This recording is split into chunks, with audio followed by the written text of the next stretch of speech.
I'm joined right now by a senior point guard for Louisville. 10 points, 5 assists in the win over Colorado State. He was named the most outstanding player of the Big East tournament. Louisville won their first two games by an average margin of 28.5 points. They've got a few days off. Then Friday in Indy, they go up against Oregon. Peyton Siva is my guest. Peyton, great to have you on the show. How are you? I'm good. How are you? Good, man. I'm great. Thanks for making time. Good to have you back. You rolled through the first two games of the tournament, and if you go back to the Big East championship game, you guys have put together 5 great halves in a row. Do you feel like you're playing your best basketball when it matters most? I think we're doing a great job. I think, the most important thing is that our bench is playing really well right now, that they've been stepping up a lot, and, it's been helping us out. Again, I would trace that back to the Big East championship game. You guys were trailing by 13 at halftime against Syracuse. Take me back to that halftime. What did Coach Pitino say to you guys at the half? He just told us we had to do a better job of, focusing in, and, we weren't doing a good job at getting to our assigned spots and, getting our defense the right way. So in the second half, he just wanted us to go out there and just play hard. We knew we weren't out of it, and, that's what we tried to do in the second half. Peyton Siva, my guest. It seemed like that would cover most of it, but you also spoke to the team at that point. What was your message to your teammates? Just one possession at a time. We're not going to just go out here and lose this game. We worked too hard, throughout the year to go out like this, and everybody just came out and played hard in the second half. Some people wasn't their game, and other people stepped up, like Montrez, Kevin, Luke. Everybody just came to play. I don't think a lot of people outside Kentucky really understand the intensity of that Louisville-Kentucky rivalry. But is there any extra special, I don't know, whatever you want to call it, juice or revenge or anything extra when you guys played the first two games in Rupp Arena? There was no revenge factor. It was just, it was great for our fans to be able to not have to travel so far to come see us. Last year we played in Oregon and in Arizona, and, it was the West Coast. A lot of them didn't go see us, so it was good for them to travel, just up the road to come watch us play. Well, the fact that you guys were there meant that Kentucky had to go to Robert Morris's house. What did you think in seeing Kentucky losing that game? Did you think they could ever lose a game like that? I didn't really get a chance to see it. I heard it was crazy. I definitely didn't think they would lose that game. But Robert Morris came out there and they played hard, and they wanted it more that night. And I think that if Kentucky played again 10 times, I think they went 9 out of 10. I think it was Robert Morris night that night. Yeah, except they played once, right? And they came out on the losing end. Look, I'm not trying to get you to pile on, but what was like the vibe? And when you guys heard about that, what was the mood of the team? Is that something you guys kind of enjoyed? Do you find that kind of amusing at all? Nah, we wasn't really focusing on that. We didn't have to play them, so I don't think we was, too much worried about that. I think your fans found that pretty amusing, but I see what you're saying. Peyton Siva is my guest. Let me talk about the pressure you guys put on opposing teams. Wayne Blackshear said that when you guys are pressing, quote, we start to see a lot of fatigue in them. We feed off of that. Do you go into games with the sense that we know we're in better condition than these guys are and we could get them back on their heels? Do you sense when a team is on the ropes? Sometimes we can sense it, and it's mostly, like I said at the beginning, it's due to our bench. We're going to go out there and play hard, the starters are, and then when our bench players come in, we feel that, they're just as good. So nothing falls off, and, they usually take the lead when they're in the game. They're playing really well right now, and they're, helping us out. We get tired, too, as the starters, but, when they come in, we got fresh bodies, and, we pride ourselves in our conditioning, and, we're doing a pretty good job at it in our press right now. All right, so you've got Oregon on Friday. How much time have you had to scout them, and how do they look to you? We started actually... Well, the players, we actually started watching a lot of film on them today, and our coach has been scouting them since, we found out we played them against when they beat St. Louis. So we'll be watching a lot of film on them. So far what I heard and what I've seen on them, they're a really good team. They're one of the hottest teams in the nation right now. They, went through the Pac-12 tournament, and they're playing great basketball right now. We're talking to Louisville senior point guard Peyton Siva. Take me back to January. You guys lost 3 straight, and there was a sense outside the program that the sky was falling. Was there ever any panic or any concern inside of it? I don't think so inside our program. A lot of people count us out, but, we had some, problems that we had to face ourselves. We learned a lot from those 3 games.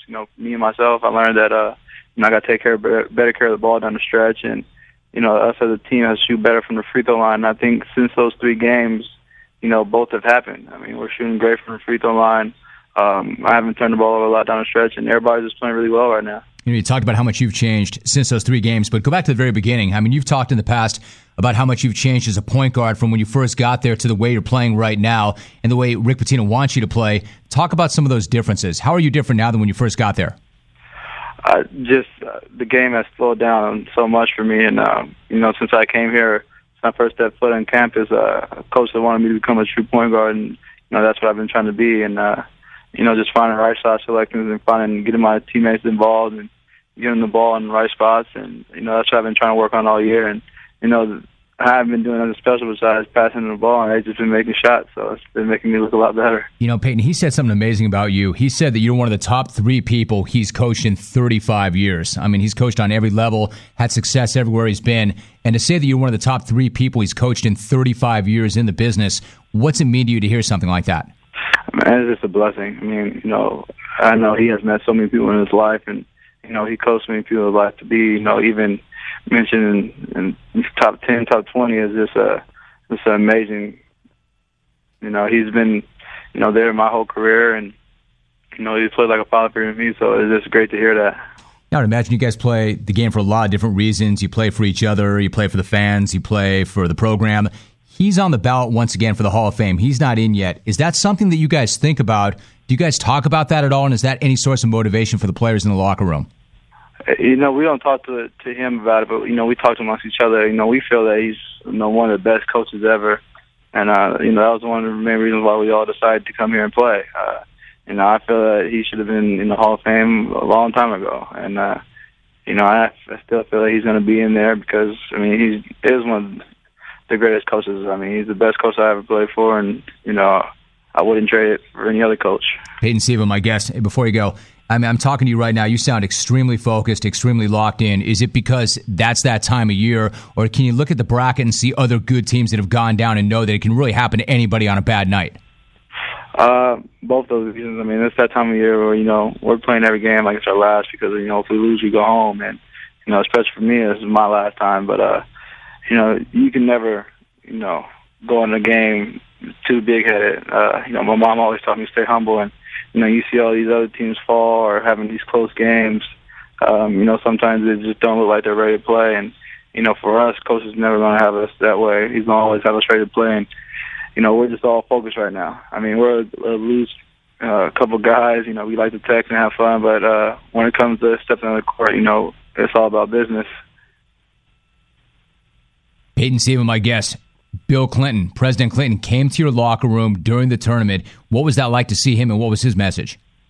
It was funny because I actually had the chance to meet him my sophomore year. He came, and I got to take a picture with him, and I forgot about all the Secret Service guys, and one guy grabbed me a little bit, and I didn't know who was touching me at first, but he came in this year. I got to take a picture with him.